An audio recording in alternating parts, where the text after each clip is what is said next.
Vous vous rappelez, en 2022, j'ai été le premier à en parler ici, les risques d'endettement. Mais aujourd'hui, quelques chiffres qu'on quand même capable de rappeler. À ce rythme d'endettement, nous allons arriver en 2025 à près de 30 000 milliards de francs CFA de dettes, soit à peu près 55% de notre PIB, sans compter d'autres conséquences. Notre dette est tellement inquiétante, notre endettement, que le FMI est venu nous mettre sur ajustement en nous accordant 3,5 milliards de dollars pour nous permettre de gérer la viabilité de notre dette et la viabilité de la transformation économique de notre pays. On est revenu au point de départ. Or, tout le monde sait que le FMI ne fait pas ses prêts sans conditions. Les premières conditions, on ne nous dit pas. Dans quelques jours, là, il va augmenter le coût de l'énergie à 20%.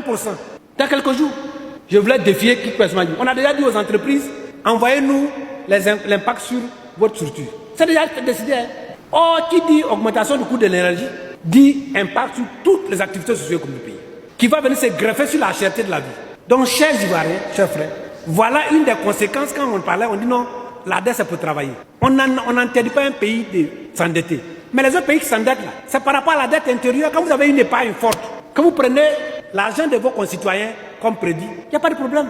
Mais quand vous prenez l'argent de l'extérieur, vous êtes conditionné.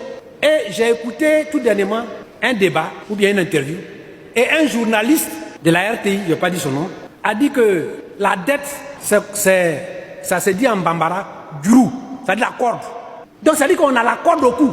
Celui qui a dit, hein, j'ai bien apprécié cela. Djurou, c'est-à-dire on a mis la corde dans nos coups et puis on tire. Et aujourd'hui, ce que les Ivoiriens doivent retenir de notre dette, on a à peu près 30 millions d'habitants. Chaque habitant de notre pays, là, étranger ou ivoirien, a à son cou 1 million de dettes qui se promènent avec ça. Si on partage là, chacun a son cou, puisque la liste est djurou, chacun a son cou 1 million de dettes. Donc, si c'est ça qu'on cherche là, bravo. Mais nous, au PDCI, on pense qu'il faut faire mieux.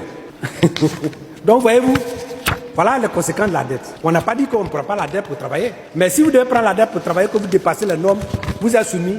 Alors, comme nous avons un coût au cou, la dette, la corde, et on va nous arracher nos terres, qu'est-ce qu'il reste? On va nous utiliser comme esclaves pour aller travailler seul. On sera des Kunta Kinte.